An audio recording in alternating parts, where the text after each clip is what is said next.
Taliban-run child rape gangs.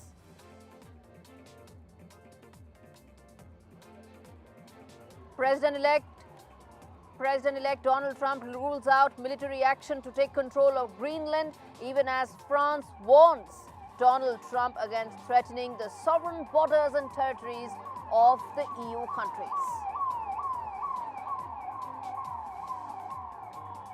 And NDTV World at the 18th annual Pravasi Bharatiya Diwas, where honoring Indian diaspora's heritage takes center stage. We get you the voices that matter from Pravasi Bharatiya.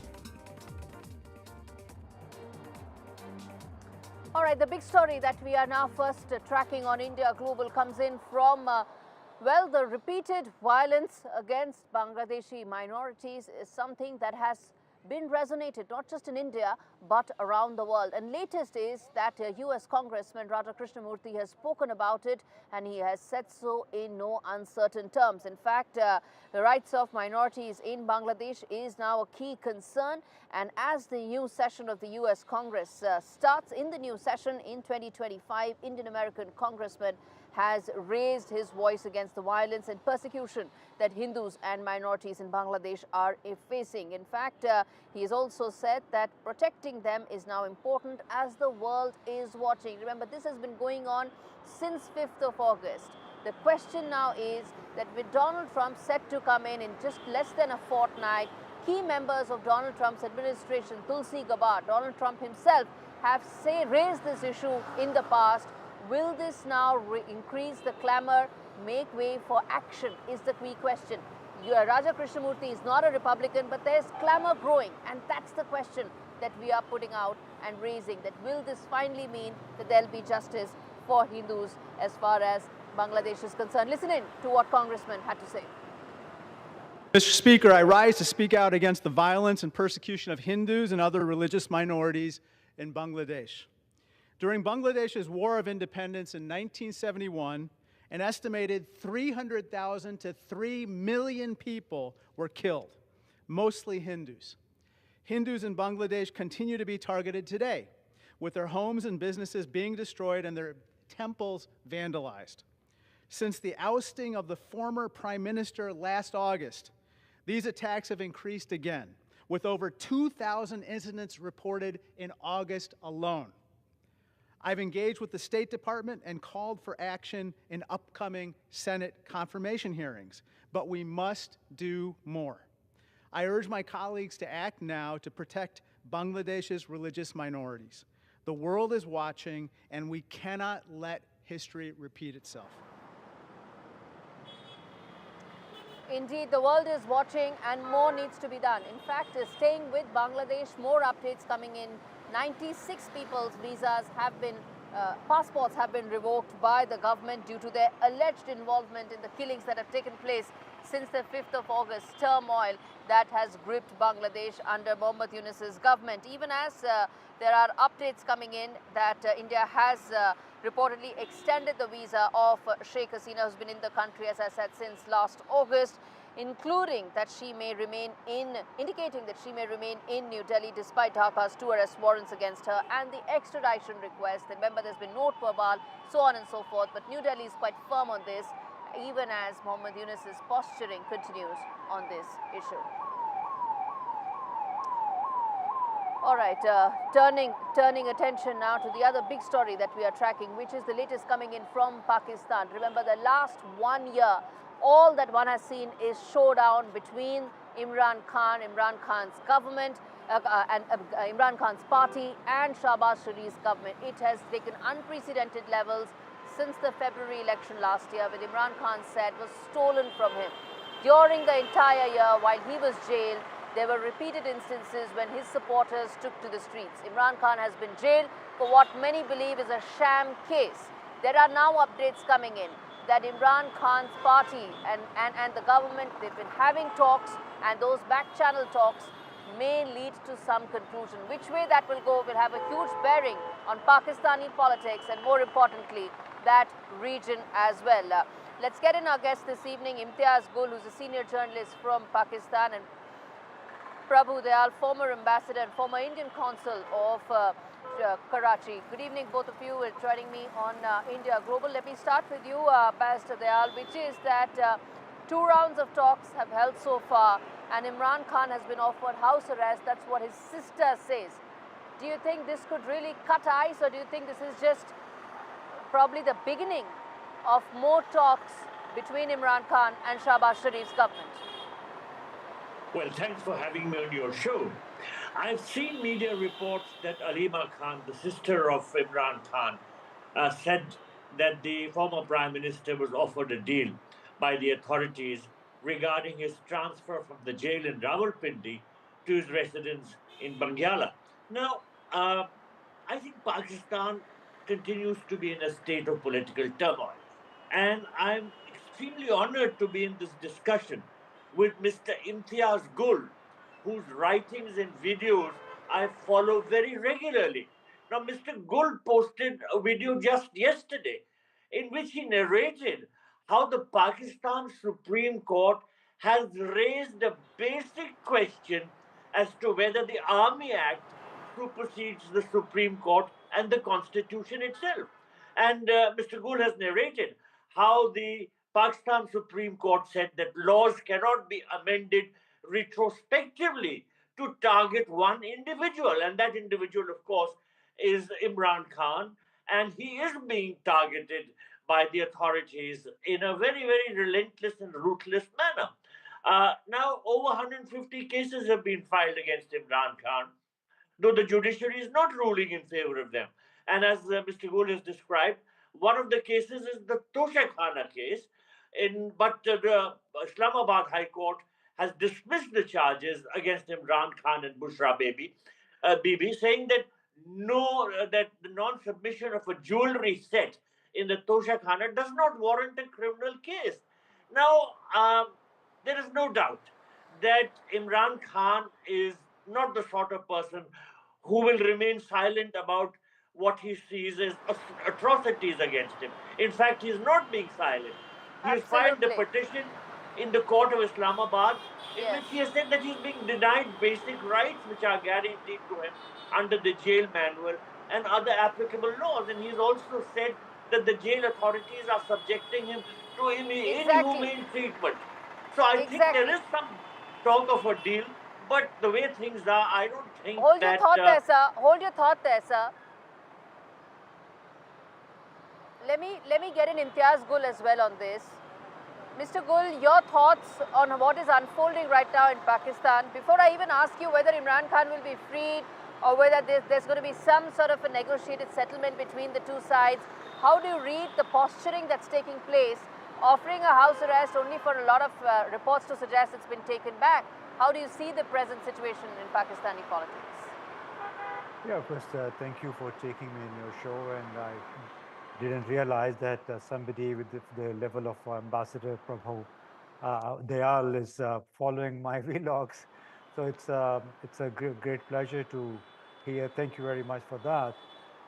As for Imran Khan's, this is the circumstances around Imran Khan. I mean, it's very clear that right now the entire state apparatus is dealing with a person who would probably prefer to remain or die in jail rather than cutting a deal with the authorities, just because what he has done so far, he has insisted on the release of all the PTI leaders and workers who have been either sitting in jails convicted or are awaiting their convictions. So he has said that my release comes last of all. So this is a predicament that I think the government here is dealing with, that despite all the efforts, direct or indirect, despite all the messaging, Imran Khan has stood his ground.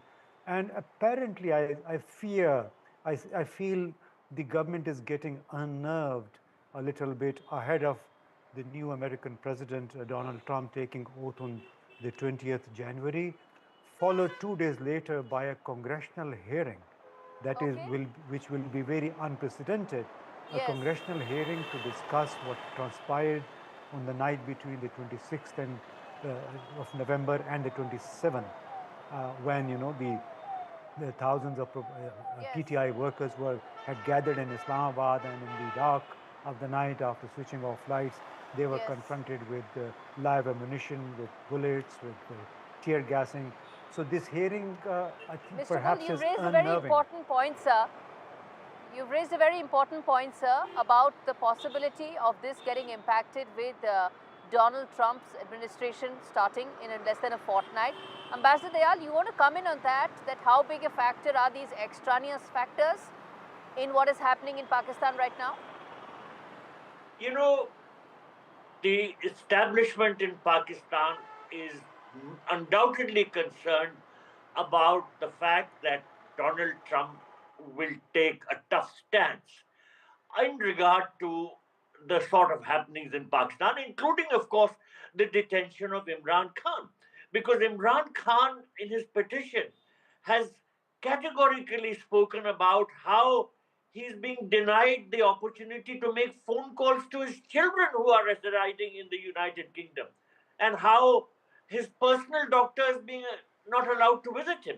So this hampering of human rights of a detainee of the stature of Imran Khan is bound to attract the attention of the incoming establishment in Washington, and certainly the Pakistan authorities are concerned about it. And let me go back to Mr. Imtiaz Gul. Let me tell him that I watch his videos and read his articles on a regular basis, because he is an outspoken champion of human rights, and I like this is the becoming, detailed manner this in is which becoming he a deals bit with of a these fan club, and I like that for a change. I like that for a change that my guests are not at each other's throats, and it's so heartwarming to actually have that. But I hope very it's not quickly, it's a disappointing question for I you. want to put up to both of you. And let me start with you, Mr. Gul, which is that, this back and forth between Shehbaz Sharif's government and Imran Khan has been going on for almost a year now. The fact that there are now negotiations and back-channel talks indicate that there is progress. Do you share that view, or do you think this is just cat and mouse that is going to happen and may continue? I think the contacts continue at two levels. One is in front of the cameras, in front of the public, and the other one is behind closed doors. And what has happened in front of the cameras publicly has become evident a while ago with the press conference by governmental advisor Rana Sanaullah, the former interior minister. And he probably conveyed the sentiment of the government following Imran Khan's statement on X, on Twitter, in which he equated Prime Minister Shehbaz Sharif with an orderly of a general, General Asim Munir. So that was maybe a little below the belt. So this is, the party has taken offense, and Rana Sanaullah went public with a big press conference on this. And this basically, I think, has brought the talks to a halt. That's because this is what the defense minister also said, that with this statement by Imran Khan, in which he has taken on all the stakeholders, this process has come to basically a standstill. However, whether the real back-channel diplomacy also comes to an end, I'm not sure. Remains to be seen. All right, I have to take a break on that note. Gentlemen, thank you so much for joining me on what is really turning out to be a cat and mouse show as far as Pakistani politics is concerned. Viewers, we slip into a break. We come back with more stories on the other side. Stay with us.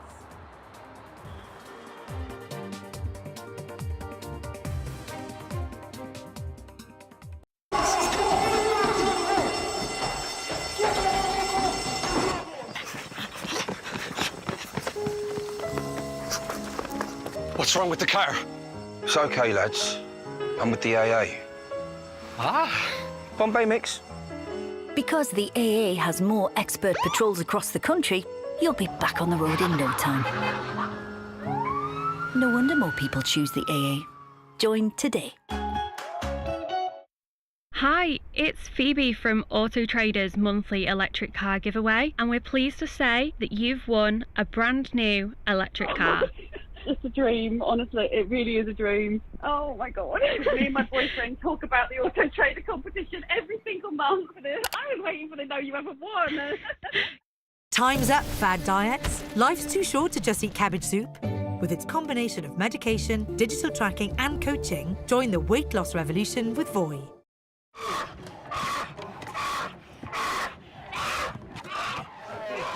This baby bear is terrified.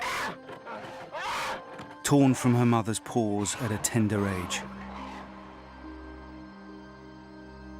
They will force her to live alone in a tiny, filthy cage, like so many bears driven mad by loneliness, rubbing their wounds raw against the bars, suffering cruelly day after day, year after year, just for people's entertainment. Four Paws found little Potap crammed into a tiny, squalid cage. He'd been there for almost 9 years, lonely and isolated. There are so many more young bears who need your help. Please call 0800 038 0455 or text CUB3 to 78866 and give £2 a month to help rescue them. Every month, your £2 could help us free more bears, help give bears the veterinary care they need, and help them live happy, healthy lives in the freedom of our natural sanctuaries. Call 0800 038 0455 or text CUB3 to 78866 and give £2 a month and help Four Paws free bears from agonizing torture. Please, don't leave these bears to suffer for a single day more. Family life. It's made of ups and downs, and those little moments. But should the unthinkable happen to you? Life insurance from Legal & General can help look after monthly bills, the roof over their heads, childcare costs, and most importantly, your family. Because no one protects more families in the UK than us. Premiums start from £5 a month and they never rise. Plus there's a £120 gift card after you apply. Legal & General. Ensure life goes on.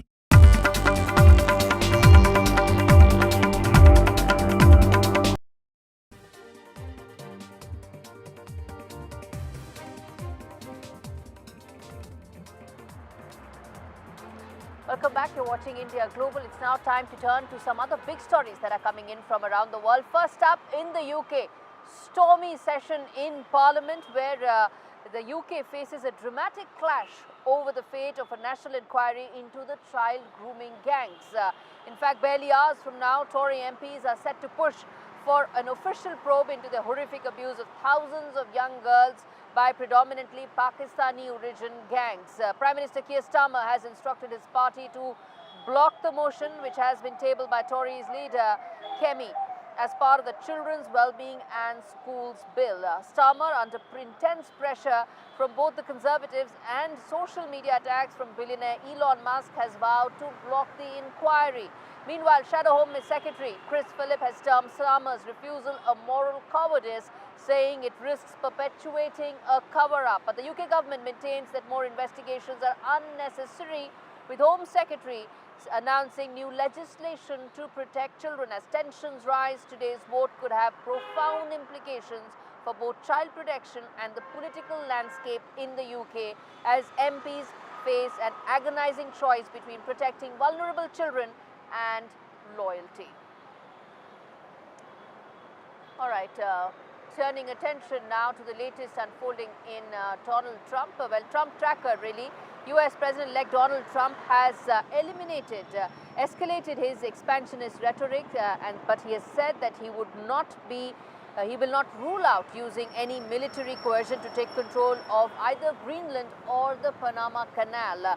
Trump has issued threats against several US partners. On Tuesday, he floated using economic force to actually annex Canada, though officials in those nations have staunchly pushed back, including Conservative Party leader Pierre Poilievre.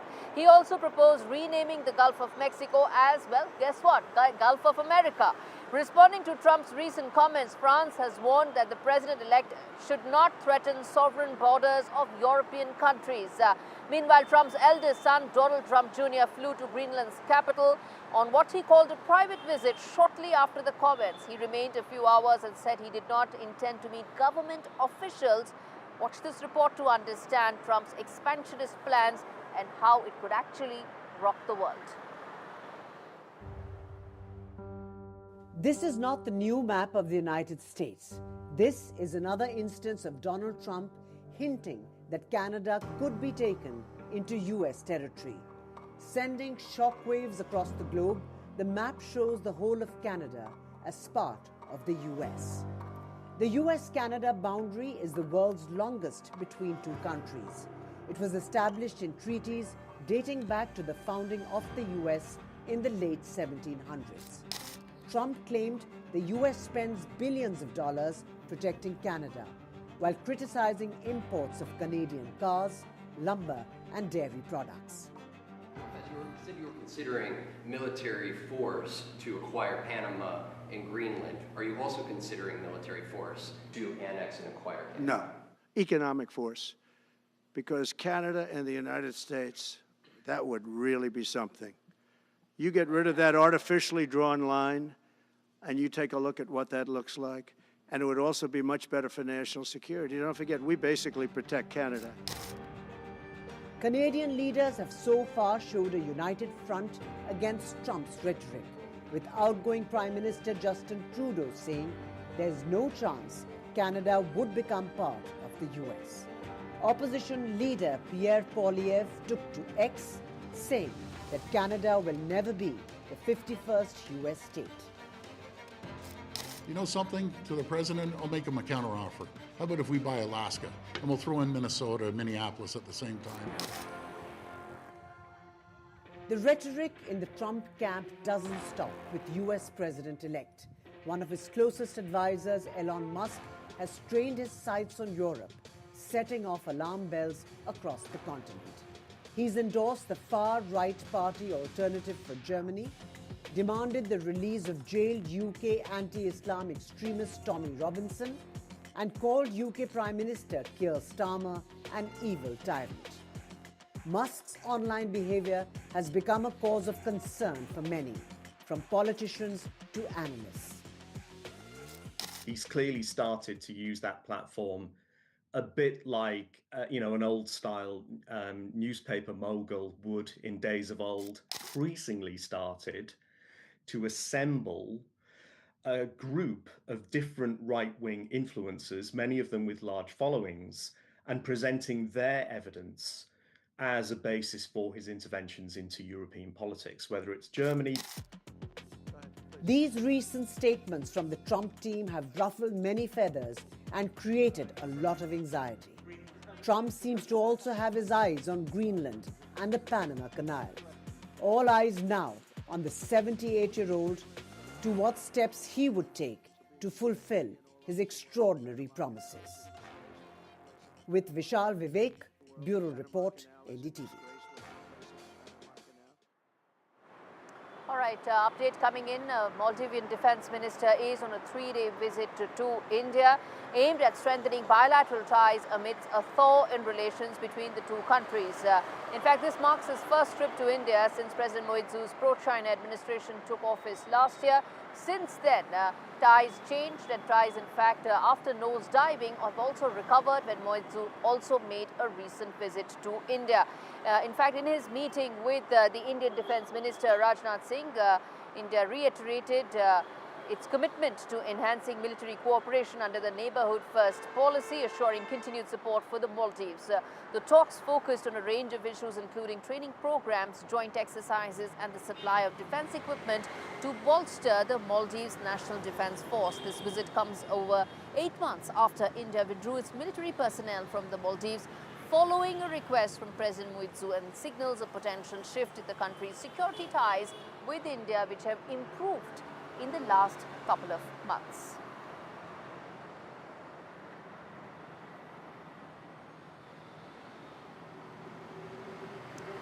All right, Los Angeles has declared a state of emergency after wildfires have exploded over 2,900 acres and forced tens of thousands of people to evacuate. Millions of people in California are under a red flag warning, meaning there is an extreme fire danger. Officials say strong winds and dry weather fueled the The fire, which destroyed multiple buildings and injured several people, including a firefighter. The population threatened is approximately 25,748. Households threatened is approximately 10,367. Structures threatened are approximately 13,208. At this point, we feel very blessed at this point that there's no injuries that are reported. We do have reports of multiple structures that are damaged. All right, on that note, we slip into a very short break. We come back with our special edition of India Global from Bhubaneswar, where we get you the diaspora voices from around the world and what they signify for India going forward. Stay with us.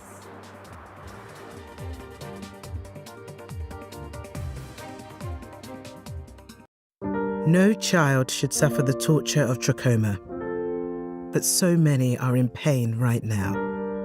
Nananga's lashes have turned inwards. They rip and tear away at his eyes.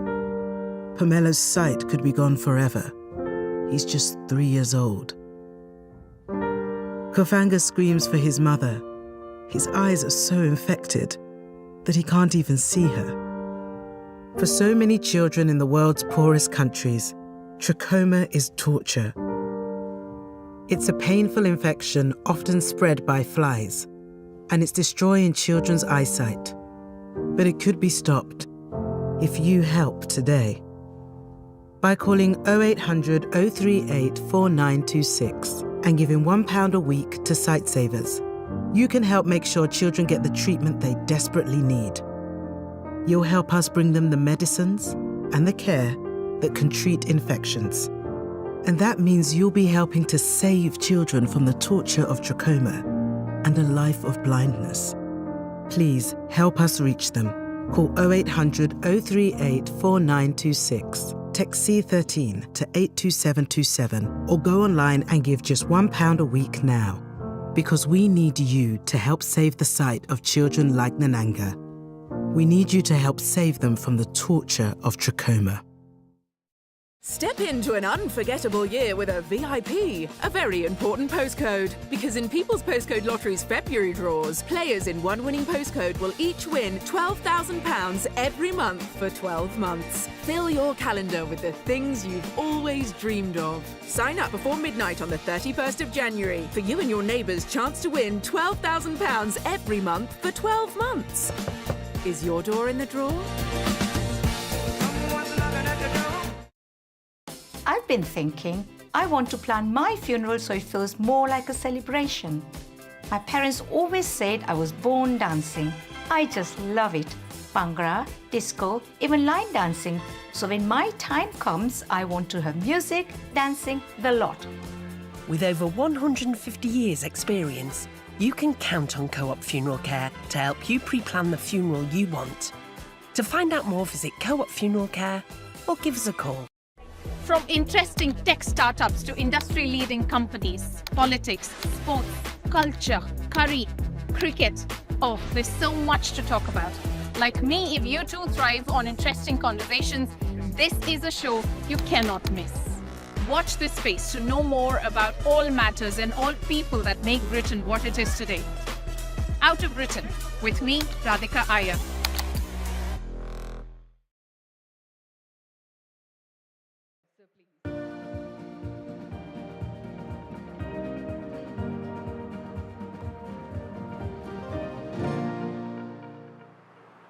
Welcome to this very special edition of India Global from Bhubaneswar.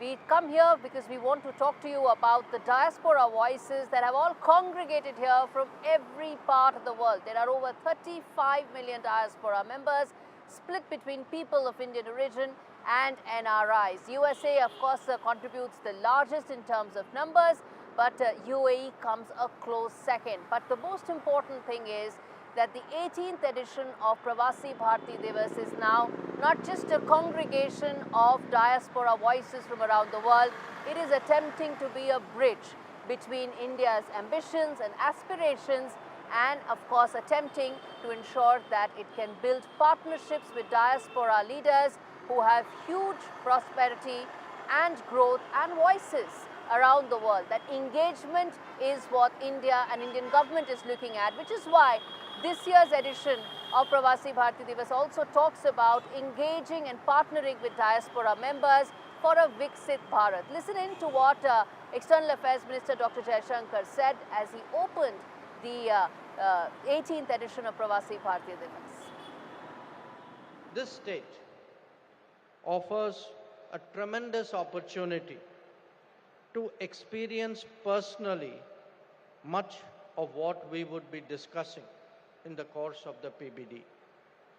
Its cultural festivals and religious and archaeological sites are a reminder why we in India consider ourselves to be a civilizational society.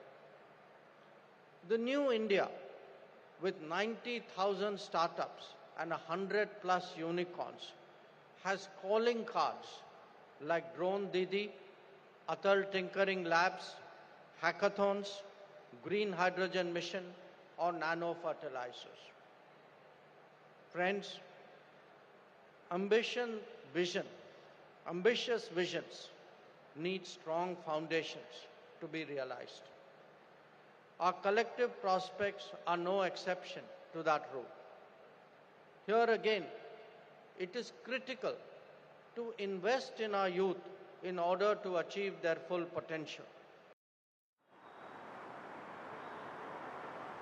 That was, of course, External Affairs Minister Dr. Jaishankar really setting the stage for why this conference is so very important. Prime Minister Modi will be visiting this conference tomorrow, where he really laid down the roadmap of what lies ahead. A lot of progress has been made in the last decade or so, where diaspora engagement has really come to the forefront and is now a key part and cornerstone of India's foreign policy. But what next? How to really take this forward?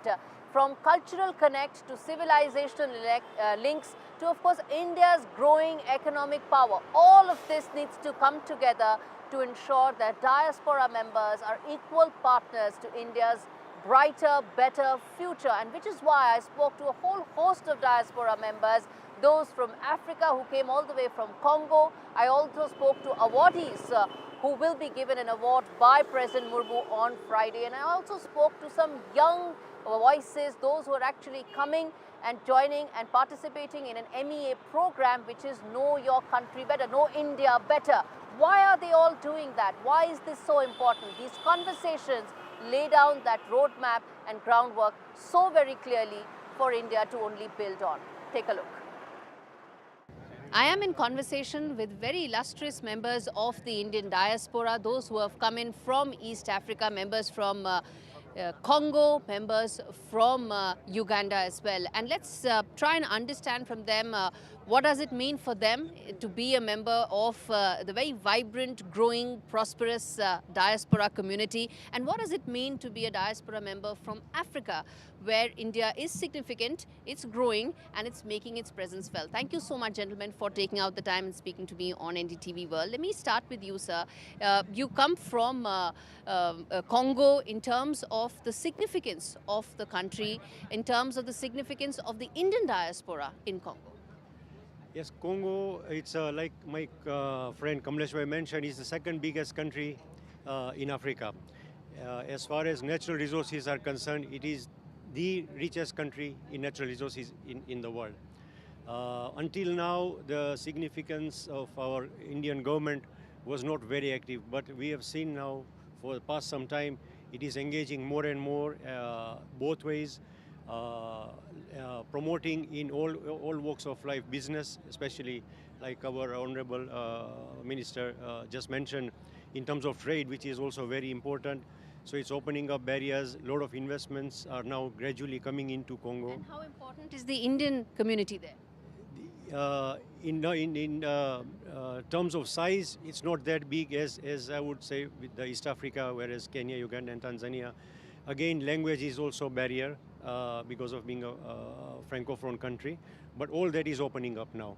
So yes, it is important, and a lot of medical tourism is now happening from DRC into India, and education as well. These are the two areas that we've seen a lot of growth.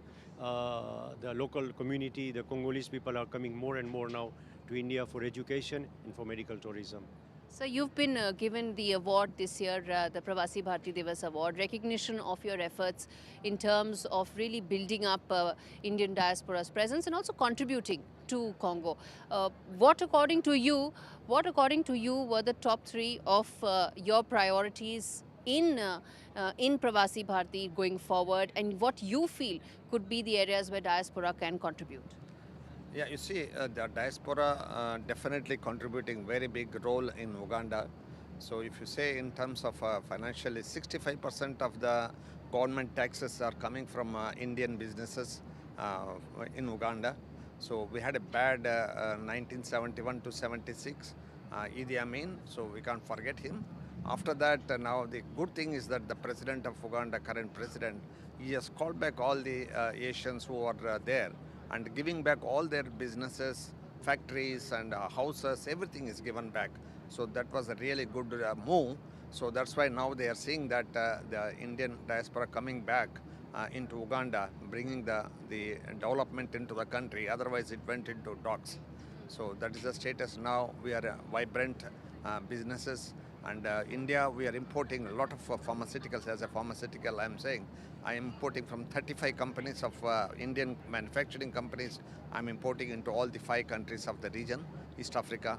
And we are bringing a lot of collaboration with the Indian government and doing a lot of good things and for the development. And also we are thinking the people of Uganda, how they can benefit by staying us and giving their, our community association, 34 community associations are there, each state, everyone is doing some kind of a CSR for the development of the people. That's actually wonderful. We have 2 people from Congo and 2 people from Uganda. And in fact, let me close that Uganda loop, which is that, you know, in terms of the contribution of the Indian community, Indian businesses to the economy is actually very significant, far more than what they are in physical numbers. What do you think is the reason? What do you think is the X factor because of which Indian community is doing so well? Yes, first that we have the atmosphere given by the current government of Uganda and the President General Yoweri Kaguta Museveni. We are free to do the business. At the same time, we are free to celebrate our festivals. We have a freedom of worship. We have a very good weather, tropical weather in Uganda. And the business community, if you look at the statistics, our Indian community population in Uganda is less than 1%, but we contribute 65% of the total tax revenue of the country. So how did it get here? Which are the sectors where it started? Which are the businesses where Indians dominate? And which are the kind of policy measures that really opened up the routes for India to become so significant in Uganda? Yes, our business houses are in the real estate, in the banking sector, in the education, hospitalities, and the government always welcome the Indian community with the investments, because you have seen in the current G20, the Africa got the permanent recognition because of India's initiative. And goodwill that it created. Yes, so Africa, they are always closer to India and Indians' investment into East Africa. If we go back 1890s, our people who went there as a colonial time to build the railway, and now they are multinational corporations like Madhwani family, Mehta family. The richest man of the East Africa is Dr. Sudhir Ruparelia. After the Amin's explosion, he went back to Uganda in 1986 with the $25,000, and today he runs the biggest. He has created an empire. Before I come to Shuklaji, I want to ask you the medal that you are wearing, if you can tell us, is this given by the Uganda government or if there's something else to it? Oh yes, this is a Diamond Jubilee Award. Recently on the 9th October, it was our Independence Day of Uganda, and I have been awarded by the President General Yoweri Kaguta Museveni the highest civilian recognition. Oh, wonderful. And I think that's testimony to how Indian community has been there in that country. Sir, let me then ask you about, we spoke about the civilizational and cultural connects, but I want to ask from you, as someone who who works closely in that area, how important it is to further build on these cultural connects, to further build on these civilizational roots, to strengthen it further, to ensure that the connect becomes more going forward? You see, in a Congo, basically the people who is coming from outside and they lack the country because of their culture and food and So we as a diaspora, we try to connect between the India and the Congo because we know the mentality of the both people. So on a cultural side, we just all our festival we try to do with the youngsters and the childrens and everything. Like I'm saying, in last 10 years, so many Indians has come. Is a creation of the job for both local people and for the Indian people also. And as a diaspora, we are trying also to get the investment from India to Congo and whatever the Congo can do for India. Like You're being that bridge. yeah, so like to send the student, the Congolese student who want to study in India, so we arrange that. Or the people who want to invest the money in Congo, so we are... You are that connect. Okay, this is a question I want to ask all four of you, sir, and we can be brief in that, which is that your one wish that when you come next time, 2 years later for the 19th Pravasi Bharatiya Diwas, one wish that you would want the government listens to, that one demand, I wouldn't say demand, also something that you would like the government to address so that what you are building on gets a fresh impetus, gets more stronger in outcomes. This year, we were invited, two of us, myself and Kamlesh Bhai, through the Indian Embassy in Kinshasa. But that's possibly one area we would like to see a bigger delegation represented here at the next PBD in the next 2 years.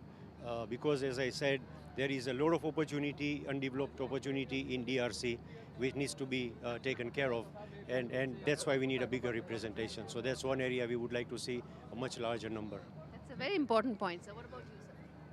I think the same thing because as the Pravasi Bharatiya Diwas becoming more and more recognition for the people of Uganda because of giving the awards for those one, they want to do connect it more well with this diaspora, and today we are around 5 people come from Uganda. So more and more people, what Koteche is saying, that more people has to come and participate. Deepen the engagement. Yeah, I can say the Congo is a virgin country. There is a lot of to do over there. So if the Indian government can bring so many projects over there, which is electricity, hydro, railway, so many possibilities there. And same time we have the people who is in the mining over there can do something here. Like Odisha Chief Minister said that there's a lot of opportunity here. So we can... That could be the perfect connect. What about you, sir? My wish is like in this 18th Pravasi Bharatiya, we got opportunity to explore our heritage site like Konark Temple and all. We used to see in G20 the theme, the wheel of Konark, but we have seen physically. So that excitement, we will explore more as the Honorable Minister mentioned about Dholavira. And I was there last week. So we will explore more our heritage and we are happy. So there you had it, everything from heritage to culture to economy to business to building and creating bridges that could ensure that the Indian diaspora, which is strong, vibrant, prosperous, continues to contribute much more to India going forward. I am in conversation with Mr. Altino Alvarez, who is the Executive President of the Portugal-India Business Hub. He is of Goan descent and he thinks that, what India and Portugal could do could really change the way as far as how India views that entire region. Thank you so much, sir, for speaking to NDTV. Let me start by asking you, you are from originally from Goan descent. Talk to us about your connection with India first. Wow, good question. Because for many time I was quite lost because my parents are from Goa. I born in Mozambique. Then You are in Portugal? I'm in Portugal growing. From that, like 12 years ago, someone, awardee, Abdul Vakil, comes to me in my MBA. He walked through me and asked me a simple question. What group I belong? Asked me 2-3 times. I didn't catch. I didn't answer, and he said, you don't know which group you belong, but you belong to the Indian diaspora. From that time, it was a wow. After that, I start to work with him, and then I became a leader of the community in the business perspective. And 8 years ago, I was invited by the government of India to organize the Prime Minister Antonio Costa, that he comes 8 years ago to Pravasi to receive the award. I was in charge to organize the business delegation. From that, we think in a different way, and we start a business hub, the Portugal-India Business Hub, PBUB. Is a chamber of commerce today, but we vision as a network platform and not as a chamber as it's usual. A network platform that connects people and enlarge the business community to create awareness between the two countries. Today we are here in the Pravasi, but the days before we were in Goa to link with the business community. So what you think is that Indian companies could make best use of Portugal's location and have a larger presence in that entire region. Is that what you're saying? Yes. Thank you for that question. And 5 centuries ago, Portugal had Goa as a commercial perspective point in the Indic. Now we are telling that India can see Portugal in the same way in the Atlantic. From Portugal, India can enter easily in Europe. That can go directly to Africa because Portugal has several Lusophone countries there. And South America also, not only for Brazil, but also the Spanish world. Also, it could be a good hub for Indian companies. Specifically, which sectors do you think this could be most attractive for when it comes to Indian companies? Starting the ecosystem of tech is a hub. Portugal now is a hub for unicorn companies there, and we have ecosystems that is running. But also in agriculture, near border, we have there, but also in logistics. In logistics, because the first point to address is the logistics. Nowadays, with the geopolitical conflicts, the channel, Suez Channel, can give us an opportunity to go work around Africa and attract hands in Portugal. From Portugal, deliver to all the Europe.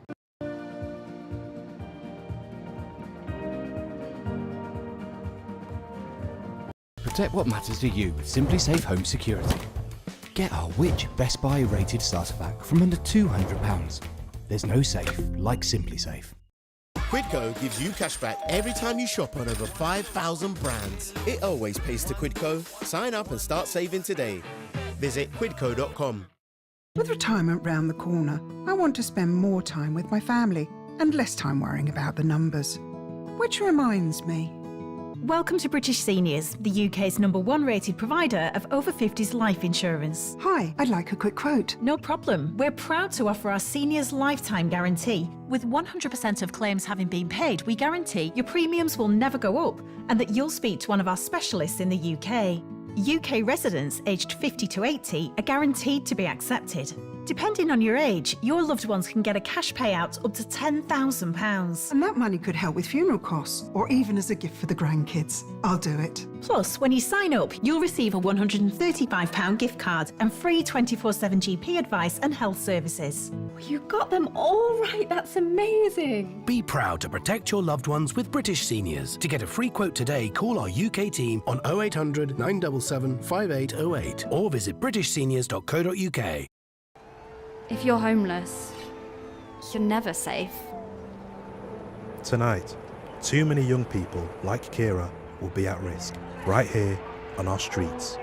But you could help a young person find safety and begin a new future by sponsoring a room at Centrepoint. It's more than a room. You get real support and training to help you get your life back on track. Please search Centrepoint Room online today or call 0808 281 8001 and be the turning point for a young person like Kira. Thank you.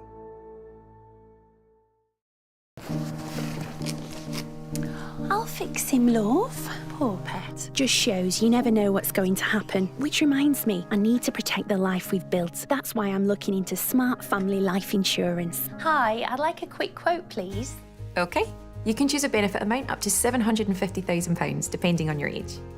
If you're a UK resident aged 18 to 64, you can apply with just a few health and lifestyle questions. For £250,000 of cover, the price starts at just £14.77 a month. That's less than I thought. And it could help my husband with the mortgage. Just like families, not all life insurance is the same. That's why we offer the Smart Family Guarantee. That's good to know. You'll also receive a 100% advance in the event of terminal illness and 10% cash back on your first year's premiums. That's the Smart Cashback. Plus, you'll also get your choice of a £125 gift card. Protect the life you've built the smart way. To get a free quote today, call our specialist UK team on 0800 977 5753 or visit smartinsurance.co.uk.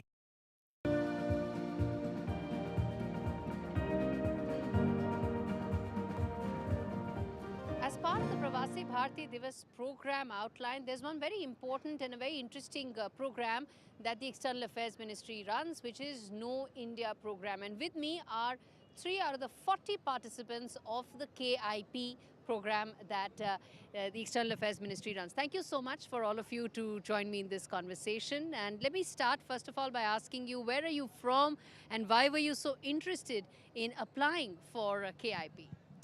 So I'm from South Africa, and why I applied to the KIP is I'm proudly South African, but I've always wanted to learn more about my Indian heritage. And I found out about this program and took the opportunity to apply, and I had to write a motivational letter, and I am so grateful to be here, so blessed. It's just rich with culture. And I think for us, not knowing Hindi, not knowing our mother tongue, getting to learn, see, like step onto our Indian soil, it's something you can't explain. It's just incredible. Wonderful feeling, incredible feeling. How do you express this and what has been your thoughts ever since you've come? I think, as she said, it's just like getting to know the culture, embracing all of it, and again, coming to India has been a dream of mine. So thanks to Know India program, it has been successful. And what motivated you to apply for this? I just love my culture. I love my Indian culture, and I just wanted to come and have the feel of India itself. Yeah. And would you then, recommend this to your friends, family, other people? Yes, of course. 100%.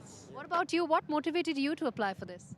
And are you also from South Africa? No, I'm from Mauritius Island in the south of the Indian Ocean. Yes. And what motivated me is that I wanted to know more about the Indian culture. That is, our ancestors came from India, and I wanted to explore the culture here in India, the food, the people, everything about India. And so what all have you learned so far? What all have you been exposed to so far? So far, we've been exposed to a lot of historical sites. We've been to the Gandhi Museum, which was, I think, knowing that Gandhi was also in South Africa, for us, that was very close. It was very eye-opening to see what he went through and his journey. And what we've learned, I think just learning about culture, food. The food has been a big culture shock for us. Has it? It has, yeah. I think we're all still getting used to it, and a lot of us actually fell sick. Really? Was it the spices or was it the curries, hot curries? Hot curries, spices, everything.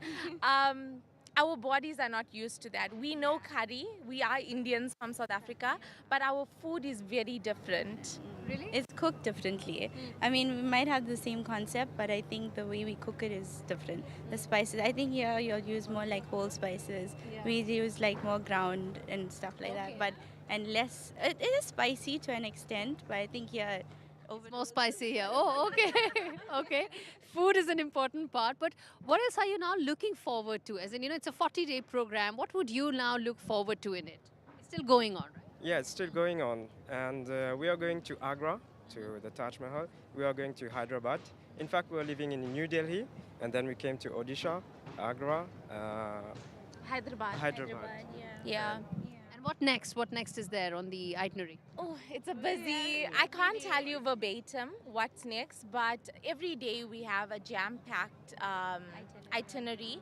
And I think for me, what I'm looking forward to is just learning more. I want to connect with people. So, do you think this kind of programs go a long way in terms of bridging any gaps or divides that may exist between the diaspora and India? So I can tell you one thing, we were actually discussing this on lunch, is that even though we are so different, like I'm 7th generation, he's 5 or 6 generations, we still have so much of commonality. Like we bond over music, everyone knows the same songs. We connect on a different level because we are all Indian. That's our commonality. But we come from different places, and there is some sort of dilution, but not 100%. And our visions are the same. We all want to learn about our Indian heritage. We want to embrace it. We want to hold it so that we can pass it on to the next generation. What part of your learnings in cultural history right now and tradition right now in India you would like to imbibe, whether it's your friends or family or relatives? Any specific thing that you like the most, that's most endearing? The most for me, I think India, just temples. I don't know, but like for me that like hits home the hardest, and it's the most special part, and I think I will remember that for the rest of my life.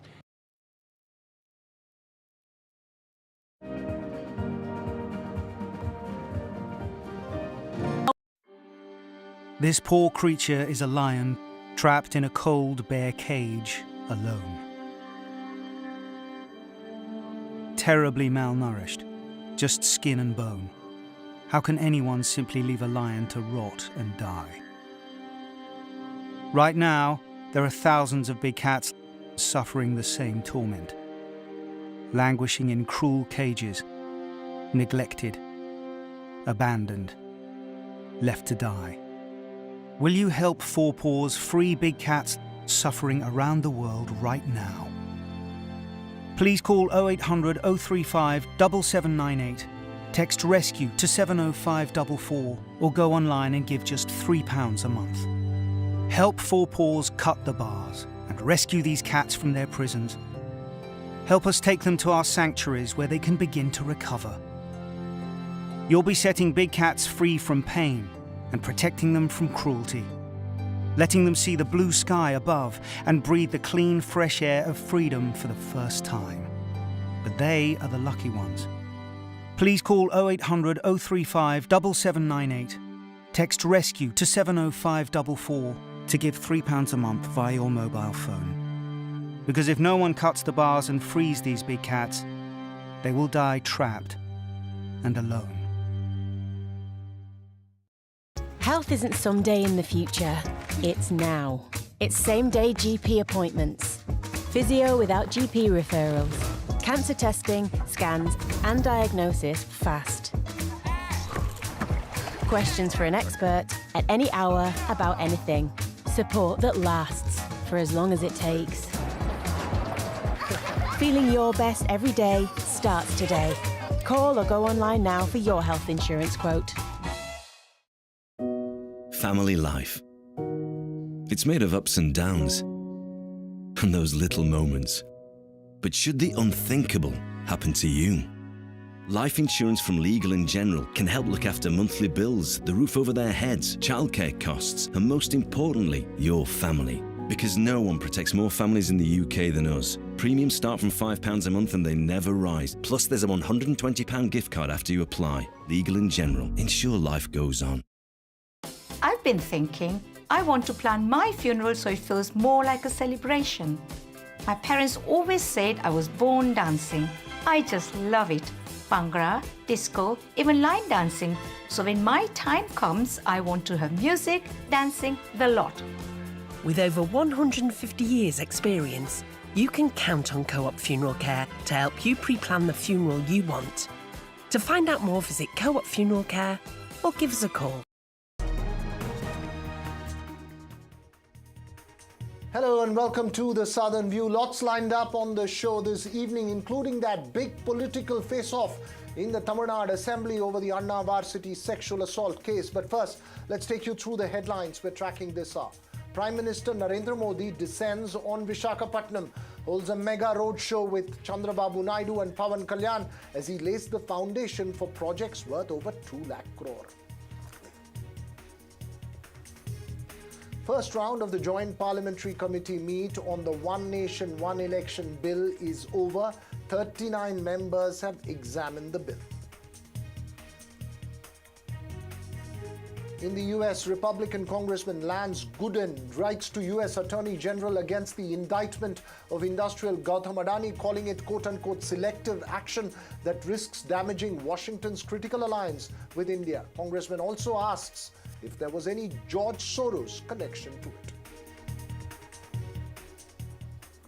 In Karnataka, DK Shivkumar categorically dismisses political speculation over a power tussle in the state, says the dinner politics talk is all just media speculation.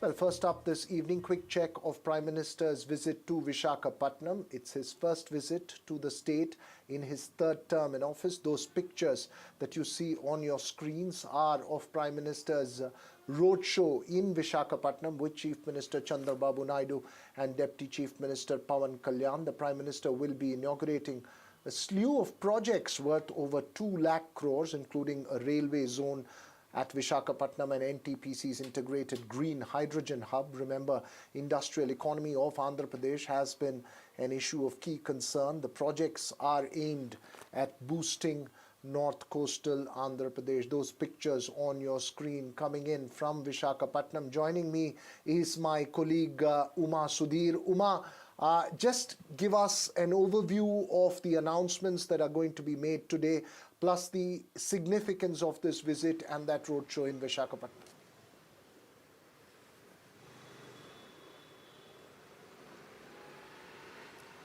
So the first visit of Prime Minister Narendra Modi to Andhra Pradesh after the NDA government was formed in the state, and yes, huge announcements by the Prime Minister, all over 2 lakh crore rupees worth of projects. The biggest among them, of course, the green hydrogen hub that he has announced, and it's going to be only one of 2 centers in the country that will be operating and will be perhaps one of the very few in the world as well. So the big focus on not just the sustainable energy sector, renewable energy, you're talking about infrastructure, you're talking about road and rail as well, and employment opportunities to the extent of 1 lakh jobs is what the Prime Minister has announced just now.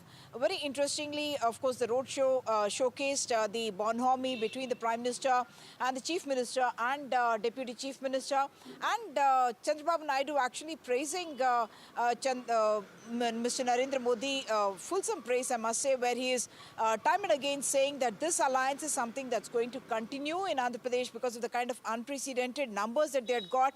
And he even did some predictions for Delhi, citing the fact that after the 2024 elections in Andhra Pradesh and the general elections as well, the BJP had done extremely well, and he said Delhi as well is going to be won by the NDA because of the leadership of Mr. Narendra Modi, and he said he is no longer to be thought of as someone who is very popular in the state or a national leader, but someone who has global stature, because everywhere you go, people are talking about Narendra Modi, he said. And he also invited Mr. Narendra Modi to come back to look at the capital project that he had inaugurated 10 years ago. And he also spoke about the Polavaram, the interlinking of rivers. That's been a favorite topic for the Prime Minister as well. So the entire messaging to convey that the double-engine Sarkar of the NDA in Andhra Pradesh is going to be working for the benefit of the people of Andhra Pradesh. Back to you.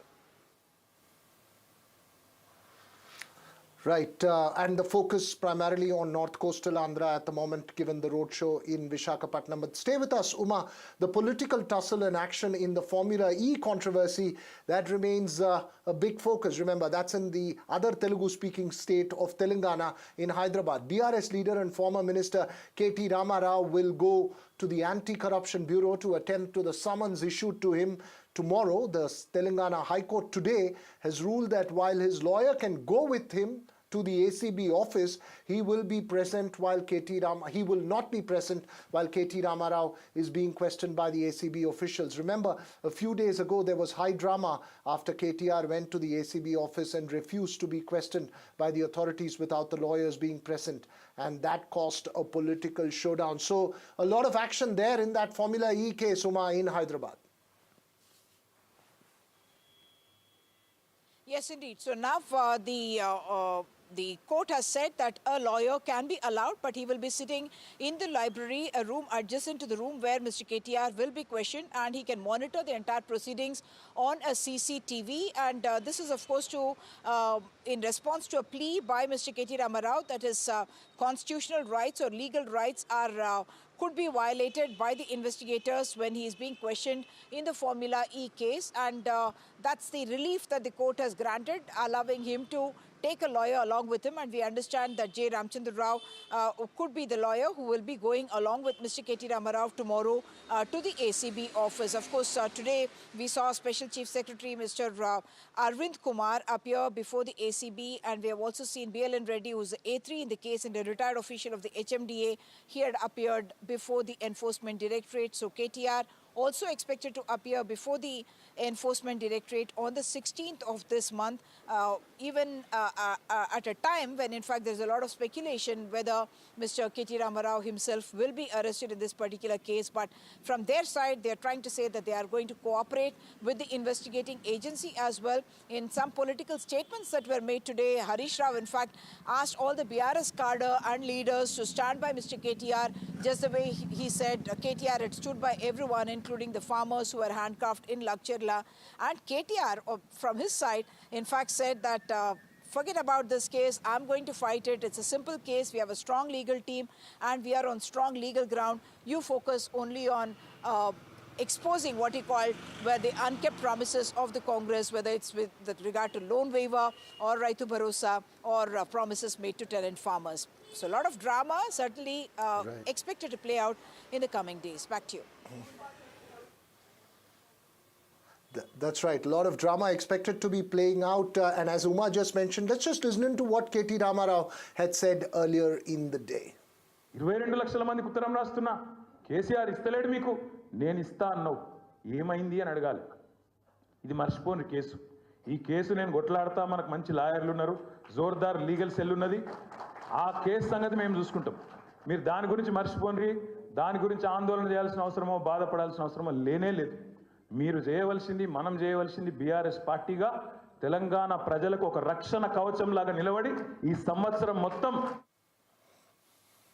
Well, shifting focus now to Tamil Nadu, the political exchange over the Anna University sexual assault case continued in the state under intense attack from the opposition parties. Chief Minister M.K. Stalin made a statement in the State Assembly today. He conceded that the accused in the case was a DMK supporter but was not a member of the party as alleged by the opposition. An unrelenting AIADMK continued its political offensive against the DMK government and was dressed in black as a mark of protest in the House. Yesterday, they'd carried placards inside the House. Sam Daniel with the details. Under pressure from the opposition and allies over the alleged Anna University sexual assault case in the State Assembly, Chief Minister M.K. Stalin today conceded to the House that the accused was a DMK supporter, but categorically said he was not a party member as alleged by the opposition. He reiterated his government swiftly nabbed the accused and will take strictest of action against anyone involved. இந்த வழக்கில் விரைந்து விசாரணை மேற்கொண்டு 60 நாட்களுக்குள்ள குற்றப்பத்திரிகையும் தாக்கல் செய்யப்படும். அதோட சிறப்பு நீதிமன்றம் மூலம் இந்த வழக்கை விரைந்து விசாரிக்க அனைத்து முயற்சிகளையும் அரசு எடுத்து குற்றவாளிகளுக்கு உச்சபட்ச தண்டனை கிடைப்பதை உறுதி செய்யும் என்பதை இந்த அவைக்கு நான் மீண்டும் உறுதியோடு தெரிவித்துக் கொள்கிறேன். With the principal opposition AIADMK turning up in black after displaying placards on Monday, M.K. Stalin hit back at them, referring to the infamous Pollachi sexual abuse case during the earlier AIADMK government, which the CBI is investigating now. That issue is pending in the CBI. Okay, he is speaking about the CBI, is giving a lot of reference. I am saying that CBI is not giving any report to anybody. So he is lying with his house.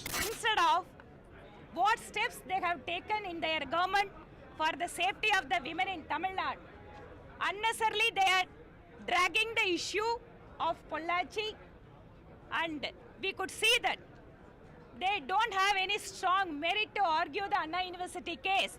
While women would have hoped the State Assembly would seriously deliberate enhancing women's safety, the state government appears to be overconfident on law and order and complacent as well. The big question, would the perpetrators be brought to justice and women's safety ensured? In Chennai with Suresh, Sam Daniel, for NDTV.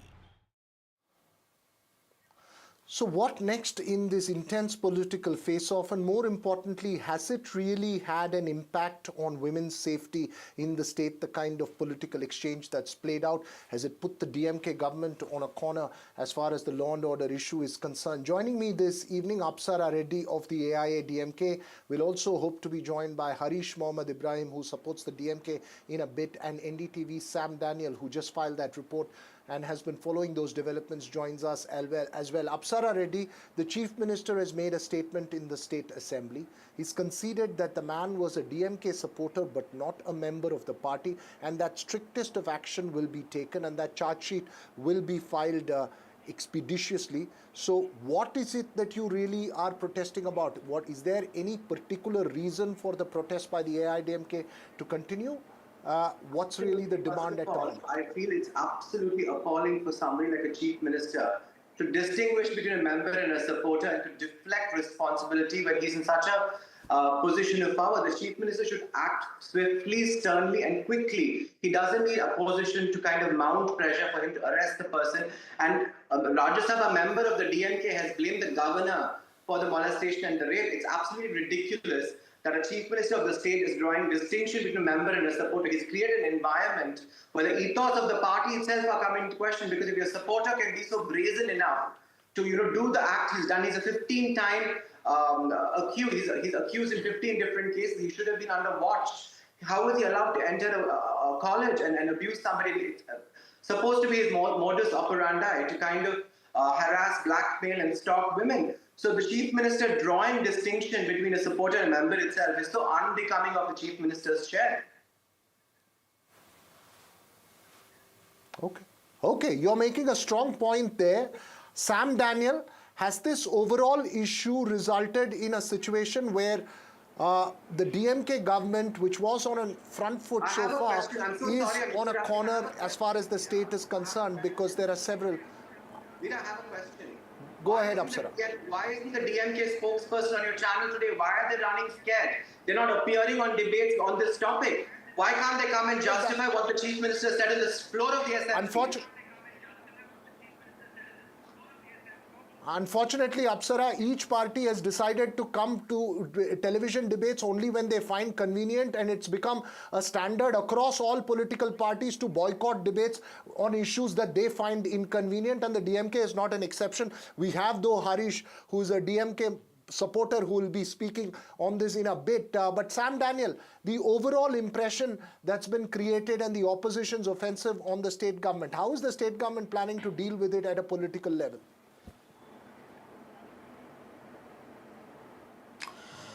Well, at the political level, we understand the government would expedite the investigation and then claim that they have swiftly acted, not just in terms of arresting the alleged perpetrator, but also bringing him to justice. Veera Raghav, the Chief Minister, has told on the floor of the House that he will ensure that a charge sheet will be filed in 60 days and they will ensure maximum punishment is obtained for this alleged perpetrator.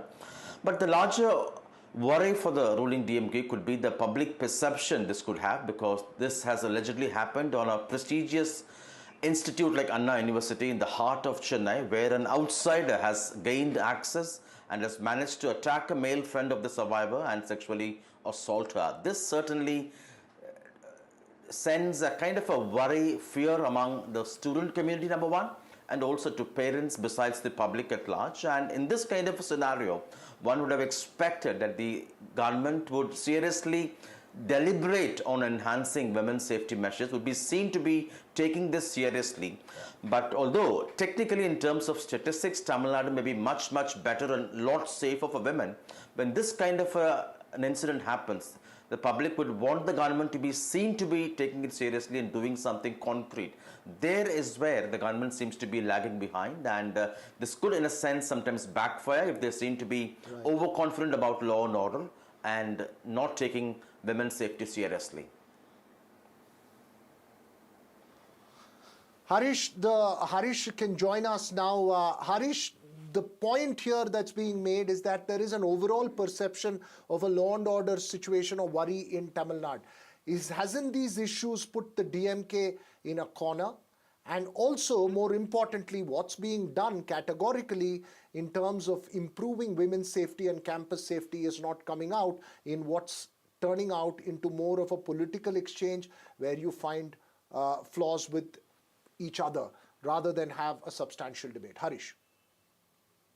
No, when it comes to women's safety and an overall safety across India, Tamil Nadu stands number one when it comes to the safety and security is concerned. And that is the reason where Tamil Nadu has been standing tall in the GSDP contribution to the entire India, where most of the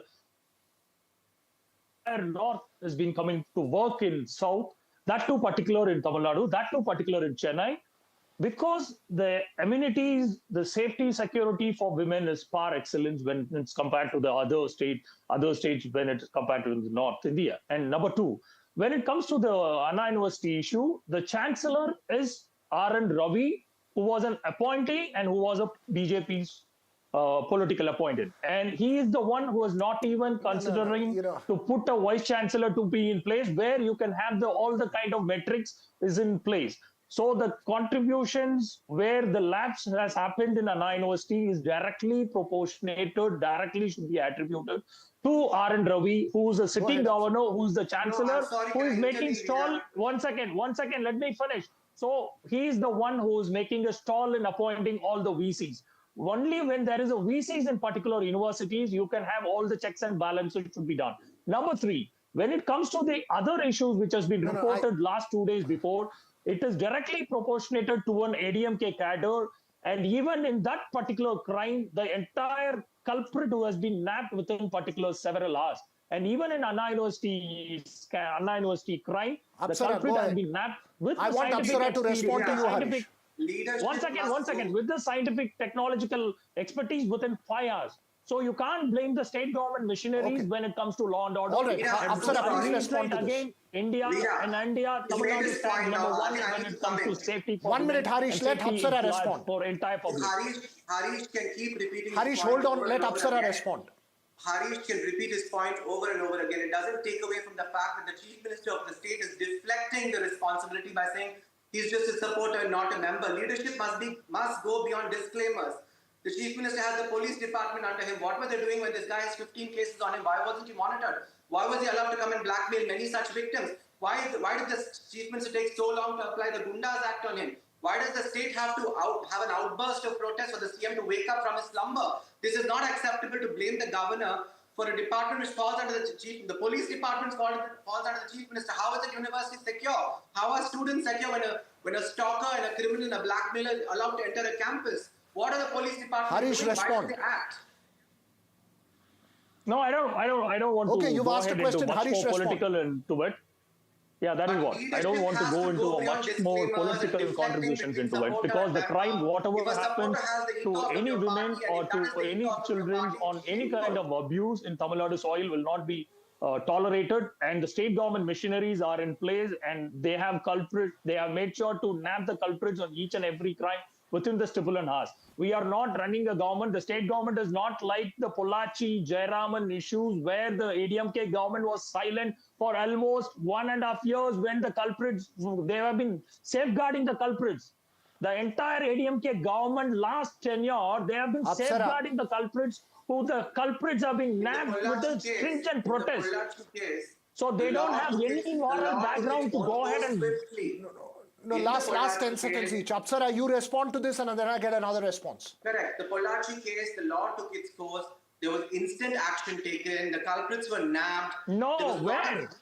Madam, please check your facts right. Madam, please have your facts right. Cyber security was tightened. Every member involved or accused. I think it's becoming a case of the pot calling the kettle black.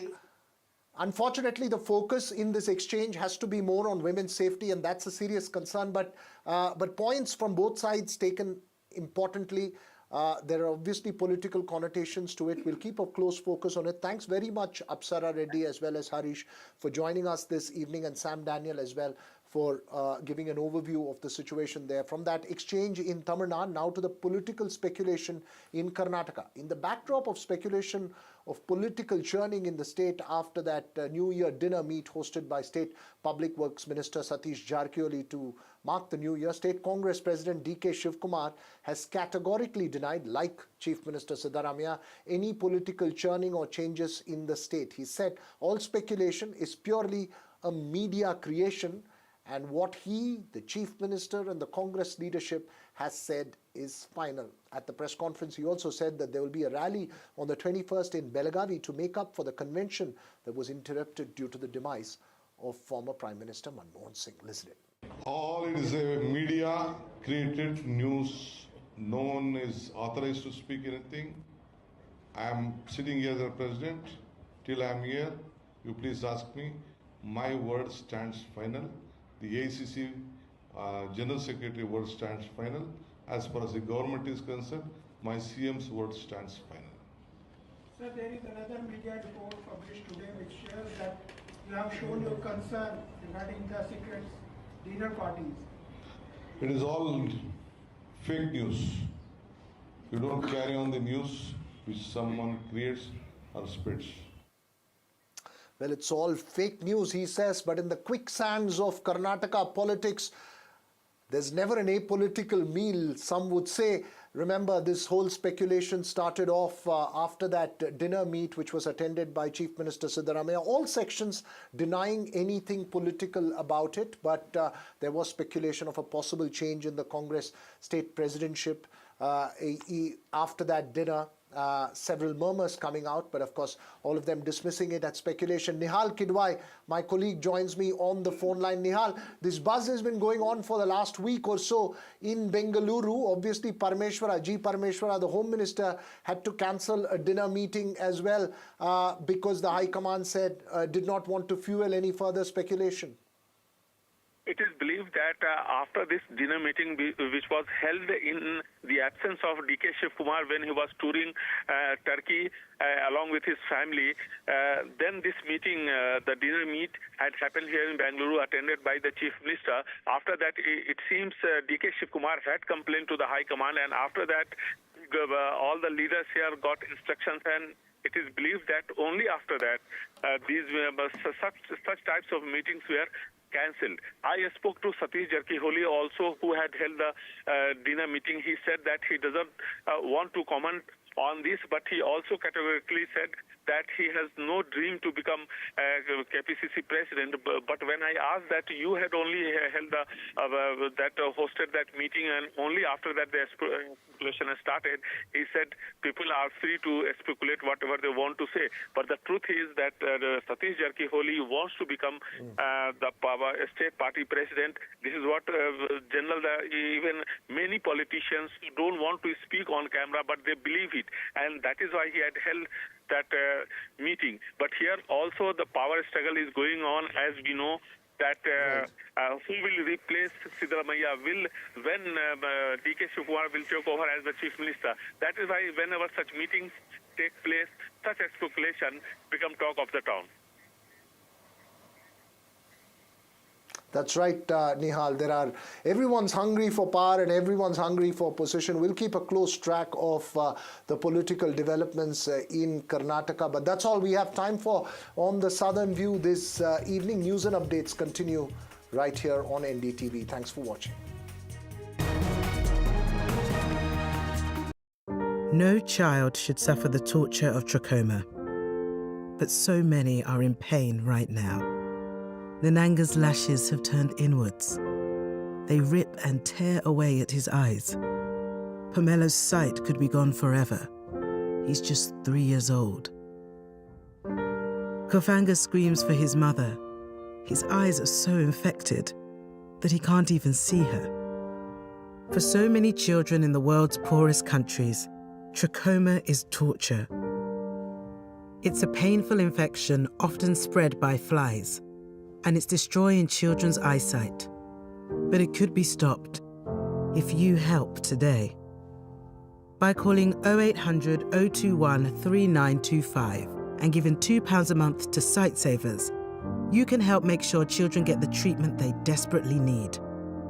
You'll help us bring them the medicines and the care that can treat infections. And that means you'll be helping to save children from the torture of trachoma and a life of blindness. Please help us reach them. Call 0800 021 3925, text C7 to 82727, or go online and give just £2 a month now. Because we need you to help save the sight of children like Nananga. We need you to help save them from the torture of trachoma.